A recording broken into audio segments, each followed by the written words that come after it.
Dr. Apul is an environmental faculty as well as department chair. We are really fortunate that we were able to set up a time with her. So she's going to talk about life cycle assessment. Thanks, Dr. Gunner. And it's great to see everybody in class. I recognize a lot of names in here. I did prepare some slides for you. Specifically for you, I was thinking about what you might enjoy hearing about. Not necessarily life cycle thinking for design engineers. That's what I'm going to talk about. But I thought you might want to know more about the building where you've spent 4 years of your life. So many of you are about to graduate this semester. I don't know how many, but many of you might be off to get a new job, but you've already spent 4 years in this building. So I don't know if you ever thought about the design of this building. And it's not only this building, but we also have Palmer Hall right next to it. Your 4 years have going into classes for meetings, different kinds of things in these two buildings. So I have spent some time on the design of these buildings. When you use the toilets in there, maybe you didn't know, but there's 42 toilets and 10 urinals in Nitschke Hall, and there's 20 toilets and 18 urinals in Palmer Hall. And there's about 2,200 people that use these two buildings on a regular semester. And based on an analysis that I had done some time ago, 87% of the population is male. So why am I sharing this information? I'm sharing this information with you because when you use the toilets, you know this because you've taken the classes.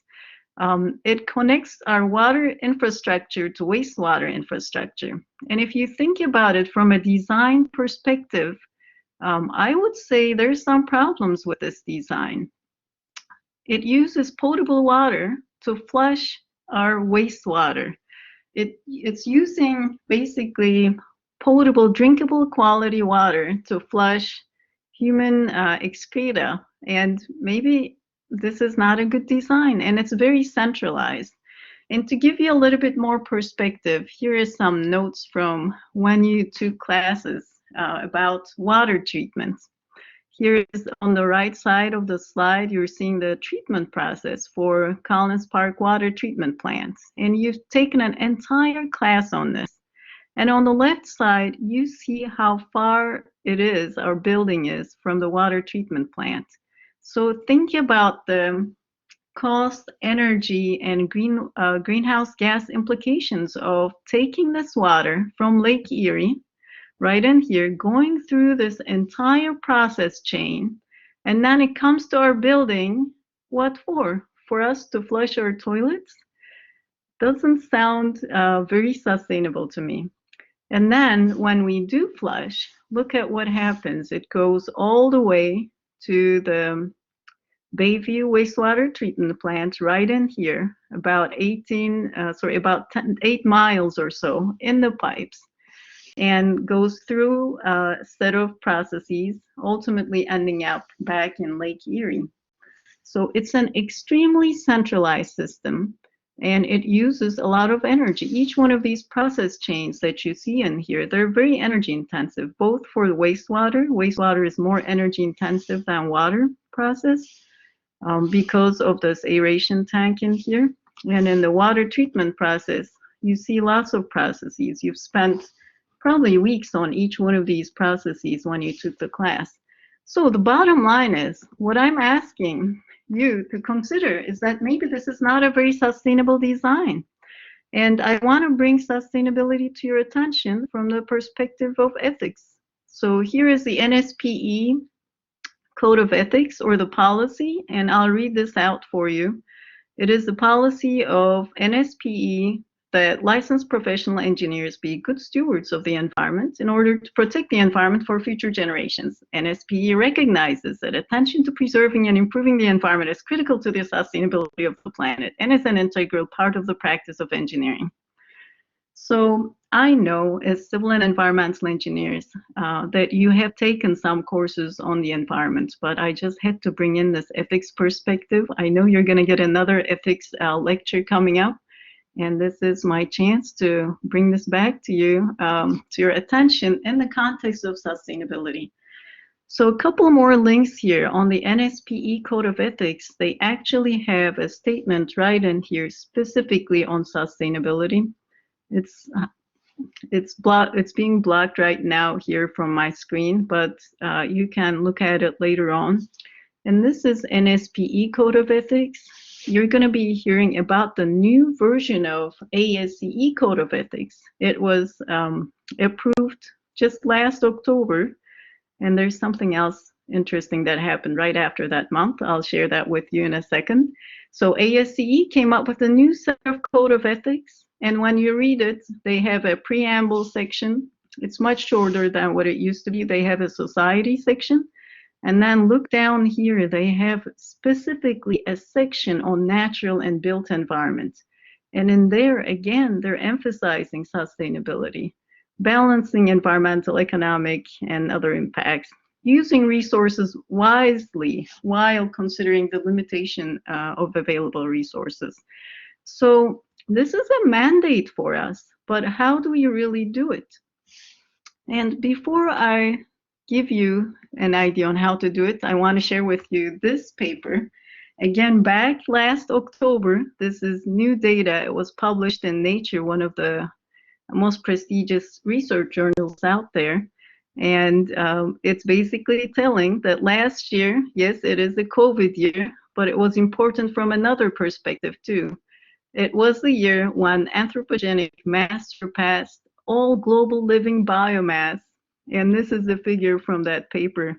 Look in here, anthropogenic mass. These are all the, this is all the mass made by humans. That's what anthropogenic means. And look at what kind of mass there is. This is all of us, folks, civil and environmental engineers. You see asphalt, bricks, aggregates, concrete, metals.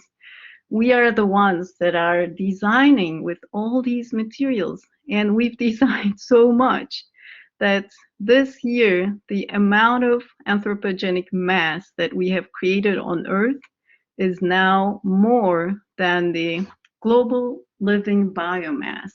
So it was an interesting year last year, not only from the pandemic, but from a sustainability perspective too. Okay, so what do we do about this from a design perspective? I'll tell you what I have thought about for Nitschke Hall, where you've spent your 4 years. And here's what I've thought about. Right now in Nitschke, next time you go in the building, or maybe some of you are in the building, when you're flushing the toilet, you know what's happening. The water is coming. This is a conventional scenario. Right now, when you flush, the water is coming from the water treatment plant, Collins Park, and then it goes into the Bayview wastewater treatment plant. Well, you could ask a question like, what if this building, when it was designed by civil and environmental engineers, what if it was designed using low flush toilets? A regular toilet uses 1.6 gallons per flush. A low flush toilet uses 1.2 gallons per flush. So here's a design question. If we were to design Nitschke Hall and Palmer Hall using low flush toilets, would it really be better for the environment? Would it have any cost effects? Well, that's the question I'm trying to answer, and that's not where I'm going to stop. The next question I'm going to ask is, hey, instead of bringing all that water from Collins Park, about 10 miles away, treating that water, take it from Lake Erie, treat it, pipe it for 8 miles, take it to Nitschke, and then use it to flush our waste. Instead of doing that, why don't we use rainwater? If you look at our buildings, I'll go back here. You know it, but look at it. We have so much roof area in here, both in Palmer and Nitschke Hall. Why not collect this roof water, which we know is a problem? Both civil and environmental engineers, you've heard about the stormwater problem we have. Stormwater runoff is an issue. So if we were to collect this roof runoff and use it to flush our toilets, it's like a win-win situation. We fix or we help our stormwater problem by reducing our stormwater runoff, and we use less potable water because we will be using that rainwater to flush our toilets.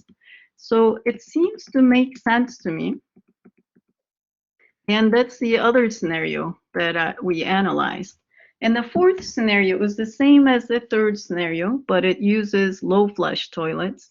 Both for the third and fourth scenarios, we need rainwater tanks. So that's the trade-off here. Do we really need to get a big rainwater tank? And what are the trade-offs? We're going to really save from using potable water, but will it be worth it? And then the last scenario, this is going to be the design, I believe, maybe in the next 50 years. Clearly, we're nowhere near, is to not use water at all, right? If we didn't use any water and we had composting toilets, they're not fun to use. They're really difficult to manage at a building the size of Nitschke Hall. But if we could do that from a sustainability perspective, it seems to make sense. So some design questions here. Which of these should we go with? The way to analyze this kind of a question is to do an inventory. And here's the inventory for scenario 1. I wonder if you can see my cursor here. I don't know. I believe you can. Yes, Dr. You Apul, can? we see your cursor as well. Okay, perfect. So here is scenario 1, scenario 2, scenario 3, scenario 4, scenario 5. What I want you to pay attention to here is how it's organized. There is manufacturing. You can think of this as manufacturing and construction because I don't have the numbers for construction part. And then there is the part for operation. Our buildings last 50 years. Sometimes they last 75, 100 years. Some of the buildings from centuries ago, they've lasted even for centuries. So this operation phase, especially for civil and environmental engineers, is really important. And here are the prices here. So in your design projects, you're going to be creating a file that looks somewhat like this. I think yours is going to be a whole lot more detailed than this, but it's going to have these numbers here for the cost of construction, for the materials for construction, and then separately, I would hope that you would have some numbers for the operation phase in here too. So here's the operation phase. Just looking at these numbers really quickly, here are some things to point out here. Low flush, this is the amount of water flushed, and this is how much we're paying for water for scenario 1. It's about $9,000. And my cursor stopped working right now. Okay.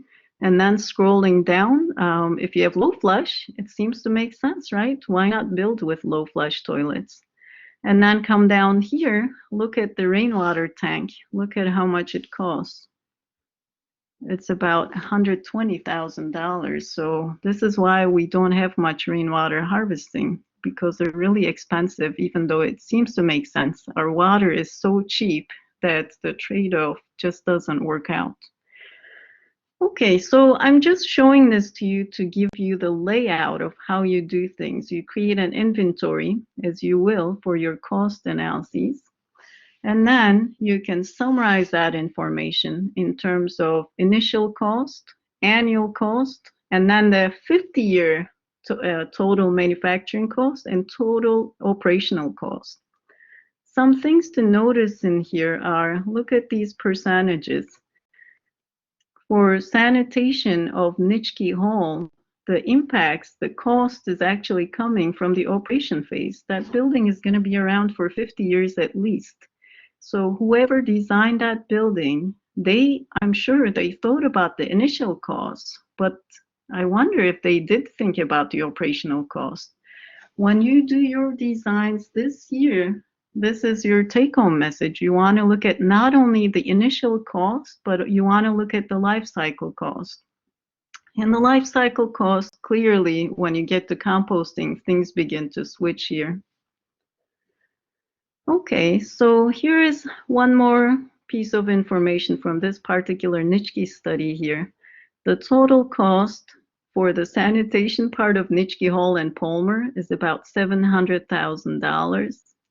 If you use low flush toilets, it's about $500,000. So it just makes sense to use low flush toilets, assuming they do work. And then if you do rainwater harvesting, you see that after 50 years, it's actually more expensive. And now I'm showing you the data for after 50 years. But hopefully in one of your engineering classes, engineering economics class, hopefully you've done some cash flow analyses.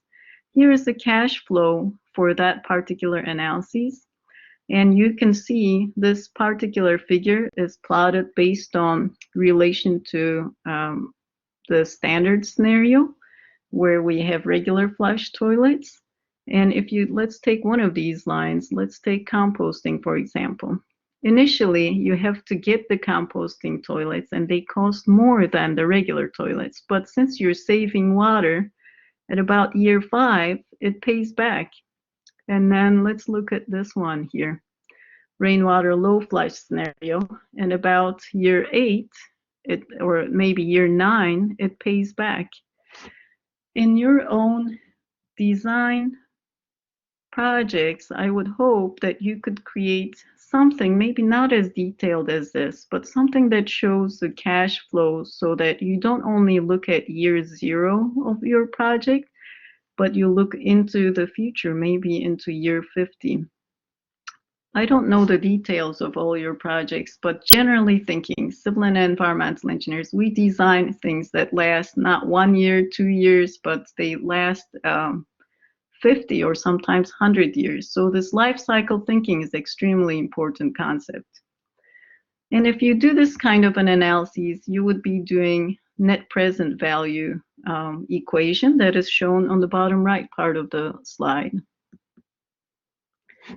Okay, so what have I said? I basically said in life cycle engineering, you want to, or in life cycle costing, you want to look at the entire life cycle of the project and you can count the dollars. But if you wish, you can also count the carbon at each one of these stages and you can also count the energy. And we did that for this particular project. So I have similar data, but in terms of energy and emissions that are shown in here. And from this data, you can also calculate things like this, where previously I had dollar amounts, now I have energy and carbon amounts. And then here, I'm showing the payback periods. So in terms of dollars, if you look at this slide, low flush toilets, they pay back right away. So it makes sense to use low flush toilets. If you wanted to do rainwater harvesting, but not low flush, they don't pay back for 50 years. So don't ever do that for this particular building. But if you want to do rainwater and low flush toilets, they pay back in 9 years. This is a dollar payback period. You can calculate similar concepts in terms of energy and CO2 emissions, and the numbers come out different. Okay, so in life cycle, in biology, you've learned about the life cycle of organisms. As an engineer, you can think about the life cycle of services or products or projects, and this is a relevant figure to be able to do that. You can count the dollars and call it life cycle costing. You can typically in your projects, you focus on the construction phase. And if you want to broaden your perspective, you typically look at the operation phase.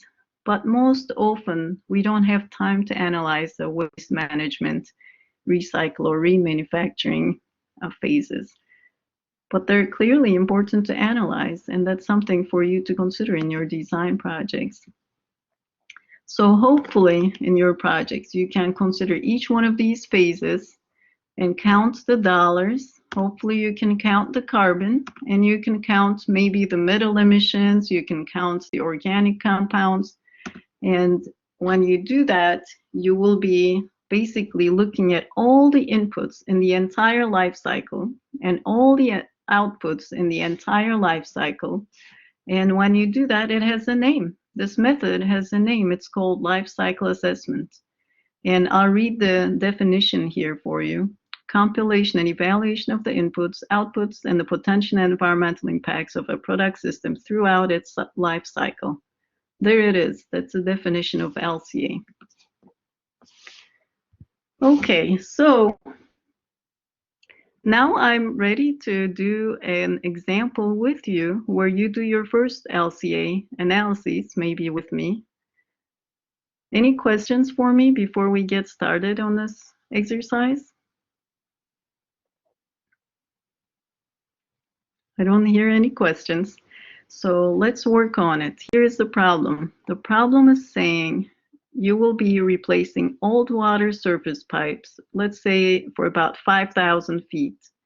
And as an engineer, you're considering the purchase of PVC or ductile iron. And PVC is cheaper. It's $7 per feet. So multiply that by 5,000, you get $35,000. That seems to be the obvious choice, right? And in decision making, we always go with cost. But if you want to go a little bit deeper, and maybe you were interested in what the environmental impacts from using another type of pipe would be, even though it's going to cost 75,000, will there be some environmental savings? That's the question we want to analyze in this particular example. And we're going to look at the embedded energy from making PVC pipes that cost about $35,000 and ductile iron pipes that cost about 75,000. And we're going to analyze the carbon footprint, water demand, and the hazardous waste, RCRA hazardous waste. So if you're ready, please go ahead and open up this EIOLCA page. We're basically going to do this exercise together now.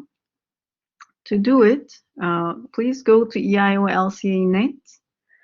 And our goal will be to fill in these cells during this class time, hopefully together. So please go ahead and open up a new browser and call it eiolc.net. I already did it. It takes you to this free model. If you want to do life cycle assessment, there's quite a few models out there, but they're difficult to use. This one takes only 1 minute to run, and it's very straightforward. It's not going to give you very detailed response or detailed analyses, but it's a good back of the envelope model that you can use. I will let you maybe browse through these buttons at your own time. For now, what you want to press is use the tool right here. So click on use the tool, and it takes you to this page. And in this drop-down menu, you see that it has multiple models. Let's go ahead and use the 2002 model. Our goal, now let me go back and remember what it is we're trying to do. We're trying to compare, hey, should we be using PVC or ductile iron? That's our question. And when we use ductile iron versus PVC pipe, what is going to be the trade-offs in terms of embedded energy? And to answer that question, I've set up this table. So what we're doing here is to compare PVC and ductile iron. And as we compare them, we want to know if I were to buy 5,000 feet of pipe for PVC, it's going to cost me $35,000. What is going to be the embedded energy of that PVC? There's so much energy that goes into making that PVC, right? That's the point I was trying to make here. First, you need to get the raw materials. For PVC, it's going to be plastic, which is fossil fuel based. Then you have to process it. You have to turn it into a pipe. And we're not going to look into what happens when you're using the pipe. The model is not going to show that. But this part, on these three phases, we're looking into what is going to be its embedded energy. Same with ductile iron. And then we can take the ratio. And we can do that with the CO2 emissions that I'm referring to here as global warming potential. We can look at how much water goes into PVC and what is going to be the waste associated with making so much PVC, making so much ductile iron. So to do that, we're going to need to run this model called EIOLCA-net. And let's search for plastic pipe here. You see, I was checking my model this morning before class. So under the search button, type in plastic pipe and hit search. And a bunch of different things come up. From this list, we want to find plastic pipe manufacturing.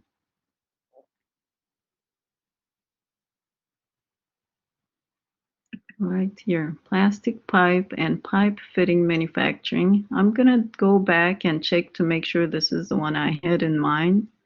Plastic pipe and pipe fitting manufacturing. It's the correct one. Then scroll down here, and we know that the amount of pipe we want to buy is $35,000. But at this stage of the model, it's not convenient to write $35,000, so just leave it as $1 million for now. And then for the category results, let's start out with energy. After you've done that, just going back, you should be selecting plastic pipe and pipe fitting manufacturing, $1 million, energy, then hit run the model. And it's going to show you the energy, total energy needed to make $1 million worth of pipes. We don't want $1 million worth of pipes. Go back here, hit change inputs, and change this to $35,000. $35,000, energy here again, and hit select.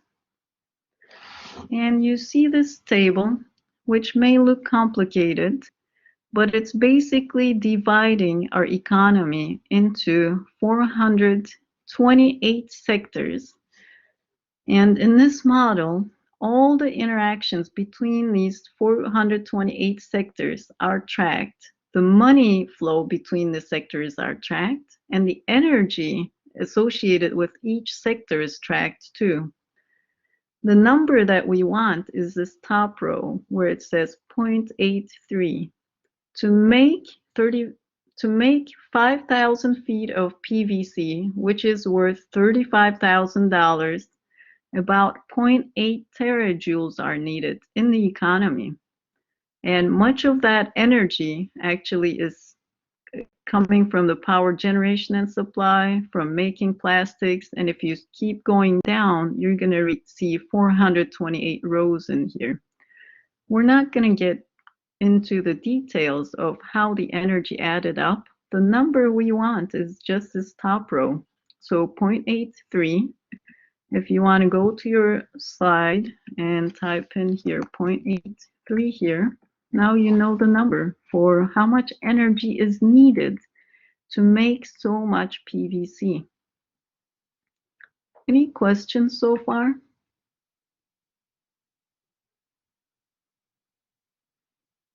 Okay, well, the next thing we were going to look at was global warming potential. Let's go back and run the model, this time for greenhouse gases. Select. It's again for $35,000, and the total amount of emissions that happen in the US economy from making 5,000 feet of pipe that cost us $35,000 is going to be 49.6 metric tons of CO2e. If you come in here, it'll tell you what it's about, what each one of these terms are. GWP stands for global warming potential. It's a measure of CO2 emissions. Let's come in here and record our CO2 emissions. And at this point, maybe you can complete the rest on your own. So instead of me maybe showing you the rest of the solutions? And have you worked on the rest of the aspects of the problem? And to do that, how about if we try doing breakout sessions so you can work with each other? Maybe 10 minutes or so to complete the rest of the slides. So your goal is to fill in the slide with the remaining information. And in the end, we're going to analyze whether it makes sense to get PVC or ductile iron from an environmental perspective. Excellent. So I'll share my results with you. So this is what I had for the solution. So you can check to see if your numbers are matching. You're going to see 2 extra columns in here, economic activity and transportation. But I asked you to do energy, and your numbers should be 0.83 and 1.89. GWP, almost 50 versus 150, and so on. You can check your answers here.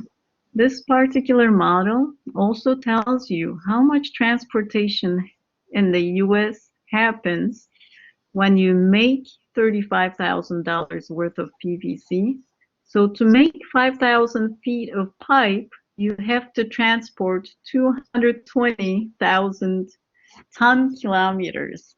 This is a combined unit. You take the mass and you multiply it by the kilometer. And that's something I didn't ask you to analyze, but here's the answer. Now, if you look at the ratio is obviously for the favor of PVC because it is giving you less energy, less GWP, less water. But if you look at the hazardous waste, because making PVC creates a lot of hazardous waste, it is coming out as high. So what do you do in this situation? Everything is pointing both on cost, energy, GWP, water, for the favor of PVC. You have to look at safety issues, constructability, and other issues, and then make a decision. But now you have the environmental data to make your decision. Any questions on this table? Did your results match, or are you, or maybe I am off? Were your results similar to mine? So, okay, what sector did I pick for iron pipe? The sector that I picked for iron pipe was iron, steel, pipe and tube manufacturing from purchased steel. There has to be an L in here. It will depend on which sector you pick. And that is actually an important question because if you look at that model, let me show it to you one more time. It's dividing the entire US economy into 428 sectors. That's not that much, right? So everything is lumped in here. This one includes pipe fitting and pipes. When you look at the other one, let's see, go back, use the tool. And what should I search for? Iron pipe. Let's see, iron pipe. Here is the sector, and it shows underneath here what that sector includes. It includes iron and steel pipe and tube manufacturing from purchased steel. And then it includes rolling and drawing of purchased steel, steel wire drawing. This particular sector is actually fairly clean. So even though the US economy is divided into 428 sectors, which is really broad, for this particular sector, things are not that broad. Let me look up water. Let's say you want to run this model for water and water, sewage, and other systems. Scroll down here. You're going to see that it includes water supply and irrigation. It includes sewage treatment, and it includes steam and air conditioning supply. So you can't even differentiate between water treatment and wastewater treatment. It's very broad. So it's not the best model out there, but it has been used a lot. And I think it's a great back of the envelope calculation for you. No more questions. And it looks like you got similar answers. Let me say just a few more words about LCA. Here is the definition of LCA again: compilation and evaluation of the inputs, outputs, and the potential environmental impacts of a product system throughout its life cycle. So now you know the inputs. They are raw materials and energy. When we calculated embedded energy, that energy is an input. These are the life cycle phases. You see, raw material acquisition, manufacturing, use, recycle. And here are the outputs. This is what goes into the ecosphere. This box that you see here separates the technosphere, what's inside the box. This is what us engineers do, with ecosphere, what is outside. So in LCA, we basically track flows between the technosphere and ecosphere.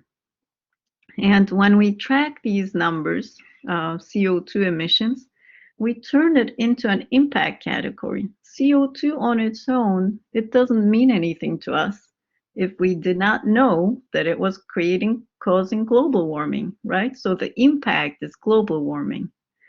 Metals, for example, they will have a human toxicological impact or ecotoxicological impact.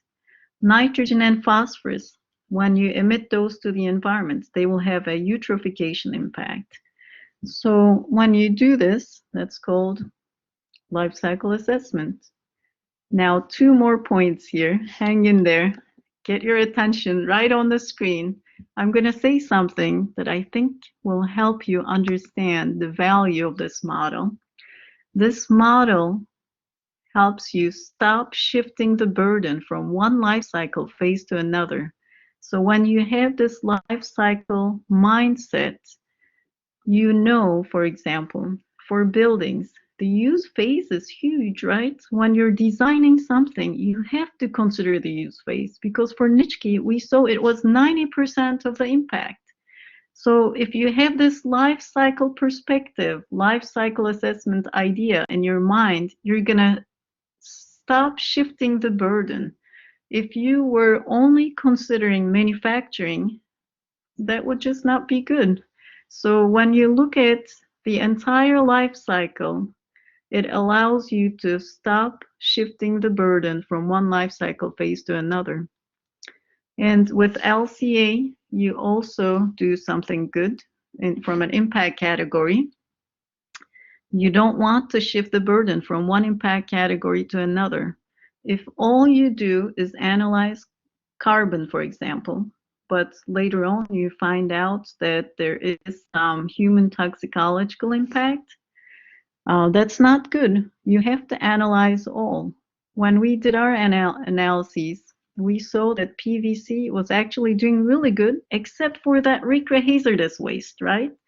So if we didn't do the recre-hazardous waste, we wouldn't know. So you have to look at different impact categories. With LCA, we avoid shifting the burden from one impact category to another. That's the beauty of it. You want to look at multiple life cycle phases, and you want to look at multiple impact categories. Okay, so how do you apply this to your own design? I think it really boils down to what questions you're asking. Maybe it's a question of materials, like the way we did it. LCA is best done from a comparative perspective. Maybe you have 2 materials, like material A versus material B, or you have design alternative A versus design alternative B. So first identify what your questions are that you're trying to answer. Then the easy thing to do is to first do a cost analysis, a really rough one. And for that, I know all of you will look into materials, right? That's very inherent, easiest thing to do. Maybe you'll look into the impacts from construction or the cost of construction. Most senior design projects in the past, many of them did not really get into it. For example, the cost, the actual heavy machinery that comes to the site, and the cost of that heavy machinery. If you get around to calculating those for your cost analyses, that would be wonderful, but some of you may not get to it. And then you can look into the operation phase. So for each one of these, you could do a cost analysis. I doubt any of you will do end of life. We just don't have that much time in one semester to do that. But once you have your cost numbers similar to how I did it, then you can do a similar analysis for your environmental work. And it's best to do comparative analysis. That's it from me. Any questions? Dr. Apul, thanks very much. We really appreciated your talk, and we are going to be looking forward for any questions coming from students in the following days as they tackle their projects. Thank you very much. Sounds good. What will be my email ID? It's daphne.apul@utoledo.edu. First name dot last name at utoledo.edu.